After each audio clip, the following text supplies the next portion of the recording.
like a buttercup. You're a Barbie doll. Show them all what I'm made of. Strut down the hall. Won't stop till I get enough. All right, so we're back and ready to dive into a story that's got everyone buzzing. Yeah, I mean, the football world can't stop talking about this one. Travis Hunter, the Heisman Trophy, and a celebratory Instagram post that's got everyone scratching their heads. That's right. We'll be breaking it all down today. For those who might not be glued to college football every Saturday, Right. the Heisman Trophy, it's the biggest award a college football player can get. Yeah. It goes to the absolute best player in the nation. And this year it went to Travis Hunter, just 21 years old, playing for the Colorado Buffaloes. And we're not just talking about winning by a little bit. He crushed it. Won by a massive 214 votes. Beat out Ashton Jeanty from Boise State. Yeah. And to top it all off, he snagged the AP Player of the Year and the Bednarik Award, too. Wow. I mean, the guy's on fire. He is. What's even wilder is that he won these awards playing both sides of the ball. Offense and defense. This guy does it all. Char wide receiver on offense, lockdown cornerback on defense. It's unheard of. And the stats back it up. 11,152 receiving yards, 14 touchdowns, 31 tackles, 4 interceptions. It's unreal. You almost never see a player who can dominate on both sides of the ball like that. It really makes you wonder. In high school, most players are told to pick a side, focus on one position. Right. And here's Hunter proving that maybe, just maybe, that's not the only way. Maybe there's a future for versatility in the game. Yeah, it's a really interesting question. Could this change things in the NFL? Could we start seeing more of these two-way players? Will teams start to look at versatility differently? So that's one of the things that makes this depth dive so fascinating. It's not just about what Hunter achieved. It's about the potential impact this could have on the whole sport. Yeah, you have to ask yourself, did he just expose a weakness in the way football is played? Mm-hmm. Did he just force coaches to rethink their whole approach to the game? Big questions, and they get even more intriguing when you bring in Hunter's post-win celebration. Oh, yeah. We can't forget about the Nana Boo Boo Instagram post. Right. So guy wins the Heisman, posts some pictures with the trophy, and captions it, Nana Boo Boo.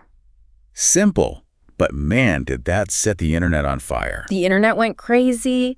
Everybody's trying to figure out what it means. Who's he talking to? Right. Was he throwing shade at his Heisman rivals? Or was it, something deeper, like a statement about the unusual path he took to get here? Yeah, because on the surface, Nana Boo Boo sounds like something you'd hear on a playground, right? Yeah, like a little kid. It's kind of a taunt, but also innocent at the same time. Yeah. That's what makes it so fascinating, I think. So many ways to interpret it. Some people might see it as just harmless fun, a young guy enjoying his win. Right. Others might say it's disrespectful, shows some arrogance. Yeah, it's almost like a personality test. Right. How you see that Nana Boo Boo kind of says something about how you see Hunter. Yeah, how you see him and his place in football. And it wasn't just fans debating this. Oh, no. Celebrities weighed in, too. Cam Newton welcomed him to the Brotherhood. 2 Chainz called him Killa. Oh, wow. And Quavo just chimed in with Hymathy. It definitely got everyone's attention. But it does make you wonder, where's the line between playful trash talk and being unsportsmanlike? Right. Is Hunter playing a character? Is this whole Nana Boo Boo thing calculated to get attention? It's hard to say. Or is he just being himself, a young guy having some fun? That's the debate. And I think it gets to the core of what makes Hunter such a captivating figure. He's not afraid to be different, not afraid to challenge how things have always been done, both on and off the field. So we've got this incredibly talented player breaking down barriers, defying expectations, and we've got this mysterious social media post that everyone's trying to decode. I'm hooked. What happens next? Well, we got to remember, he's eligible for the 2025 NFL draft. Oh, yeah, that's right. Projected to go in the first round, maybe even top 5. Which, with his talent, no surprise there. But it does make you wonder, how does this two-way style work in the NFL? Are teams really going to let him play both sides at the pro level? That's the big question, isn't it? Yeah. The NFL, it's a whole other animal compared to college. Yeah. The competition's tougher, the game's faster. It's a whole other level of intensity. So are you saying we probably won't see him pulling double duty like he did in college? It's hard to say for sure. You've got the traditionalists, they'll tell you, stick to one position, master it. It's too much to ask a player to be great at 2 roles in the NFL. But then you've got Hunter, right? This unbelievable talent, the potential he's already shown. Wouldn't any team be tempted to try and utilize that versatility? Oh, absolutely. Imagine the advantage a team would have. One play, he's a wide receiver. The next, he's a cornerback. Well, The other team's coaches, their heads would be spinning, trying to keep up. it'd be like a chess game where one player gets to move two pieces at once. Exactly. It could completely revolutionize the way offenses and defenses are designed. So, okay, let's say a team does decide to let Hunter play both ways. Which teams would be a good fit? Well, people have been talking about the Jacksonville Jaguars. Okay. They've got a young quarterback. They need some firepower on both sides of the ball. And they've got Doug Peterson as their coach. He's known for getting creative with his play calling. Good point. He might be willing to give Hunter the freedom to really utilize that versatility. Right. But even with all that, I mean, the draft's still a while away. A lot can happen between now and then. Oh, totally. Teams' needs can change. Players can move up or down in the rankings. Right. It's all fluid, yeah. But I think it's safe to say, no matter where he ends up, Travis Hunter stepping onto an NFL field, that's going to be must-see TV. No doubt about it. And I think it'll be fascinating to see how his unique skills translate to the pros. Does he inspire a whole new wave of young athletes to try and play both ways? Yeah. Speaking of his journey, let's rewind a bit. I mean, his path to get to this point, it's pretty remarkable. It really is. Coming out of high school, he was a 5-star recruit, one of the most sought-after prospects in the country. Everybody thought he'd go to one of those big Power 5 schools. Oh, yeah, the ones that are always competing for national championships. And just for those who might not be as familiar with the college football landscape, what exactly is a Power 5 school? Sure. So the Power 5, these are the 5 biggest, most prestigious conferences in college football. They have the most money, the best facilities, they attract the best players. We're talking about the ACC, the Big 10, the Big 12, the Pac-12, and the SEC.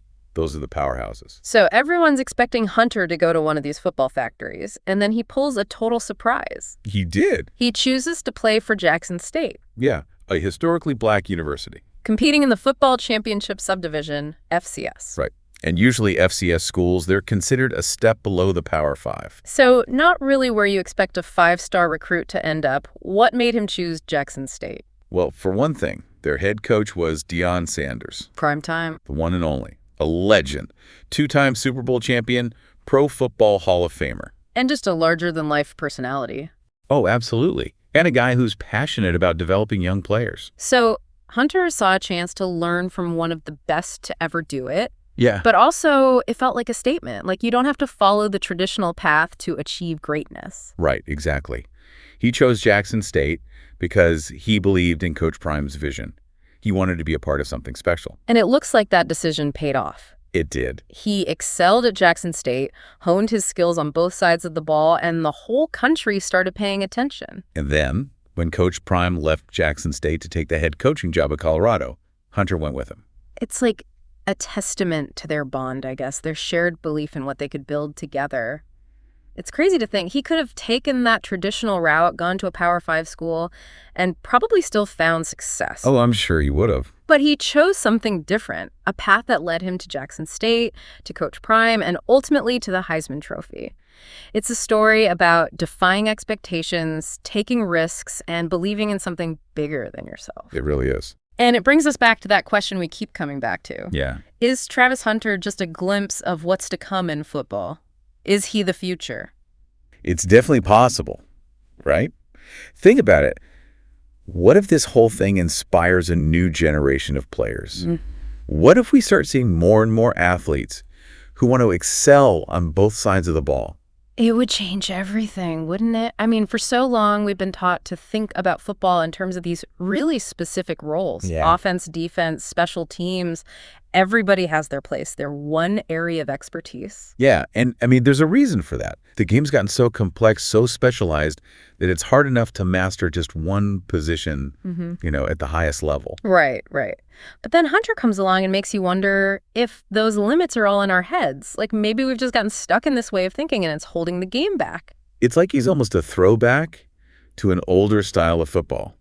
Back in the day, it wasn't that unusual to see guys playing both offense and defense. You know, that's funny you mentioned that. I was reading about Jim Thorpe the other day. Oh, yeah. A lot of people consider him one of the greatest athletes ever. Played pro football, baseball, A&D basketball. And in football, A star running back, defensive back, Right. A&D kicker. Jim Thorpe, that guy was a freak of nature. Yeah. A true once-in-a-generation athlete. Yeah. But it's interesting you bring him up because his story kind of highlights something that we've lost sight of in modern sports. Yeah. The value of being well-rounded. Yeah. It's like we've become so obsessed with specializing that we've forgotten that being good at a lot of things, that can be a huge advantage. Exactly. And you can even see this trickle down to youth sports. You know, kids are pushed to pick one sport, one position, and focus on that exclusively from such a young age. Yeah. I mean, developing specific skills early, there's definitely a benefit to that. But what if we're missing out on something? What if by pushing kids to specialize so early, we discourage them from reaching their full athletic potential? Right. What if we focused more on cross-training, on experimentation, on just developing overall athleticism? Yeah, exactly. It's an interesting thought, you know. Maybe by doing that, we could unlock a whole new level of talent and creativity. Who knows? Maybe we'd see more players like Travis Hunter emerge. Athletes who challenge the way things are done, who blur the lines between positions, who force us to reimagine what's possible. That would definitely shake things up. Can you imagine the coaches trying to game plan against a team full of two-way players? Oh, it'd be a nightmare. Yeah. They'd have to throw out the playbook, start thinking completely differently. Yeah. You couldn't just focus on shutting down one side of the ball. You'd have threats coming from everywhere. Right. It'd be amazing to watch. You know, as you're talking, I'm thinking about the impact this could have on how we develop players. If we start valuing versatility more, it could change everything. How we scout, how we recruit, how we train athletes. It could. We might start looking for different qualities, you know? Instead of just size, speed, and strength, maybe we start prioritizing agility, adaptability, cognitive flexibility. Right. Players who can think on their feet, process information quickly, seamlessly transition between roles. Yeah, it'd be a totally new way of looking at things. And it wouldn't just be about physical skills. It would take mental toughness, too. Yeah, I was just going to say, playing both ways, that's got to be mentally and physically demanding. Could that lead to burnout, injuries? Are we asking too much of these athletes? It's a valid question. It's something teams would have to be really smart about. They'd have to develop special training programs for two-way players, programs that focus on recovery, injury prevention, mental conditioning. It wouldn't be easy, but I think if it leads to a more dynamic, a more exciting, a more unpredictable game, it would be worth it. Yeah. And I think that's the real takeaway from all of this. What do you mean? Travis Hunter's story. It's not just about what he accomplished individually. It's about challenging our assumptions, about pushing the limits of what we think is possible. Right. And in the end, it's about making the game more interesting for everybody. You know, it's amazing. We started with a Heisman Trophy and an Instagram post. Yeah. And now we're talking about the future of football. Who knows what's going to happen next, but I'm excited to see how it all plays out. Me too. All right. And as we watch Travis Hunter's career unfold, let's keep those big questions in mind, you know? Yeah. How will he change the NFL? Will he inspire others to follow in his footsteps? Will he change how we think about the game? And for you listening out there, what stands out to you from all of this? What are your own thoughts about Hunter's future and how football might evolve? Keep exploring, keep thinking critically, and keep the conversation going. That's what makes these deep dives so worthwhile. Sound the alarm.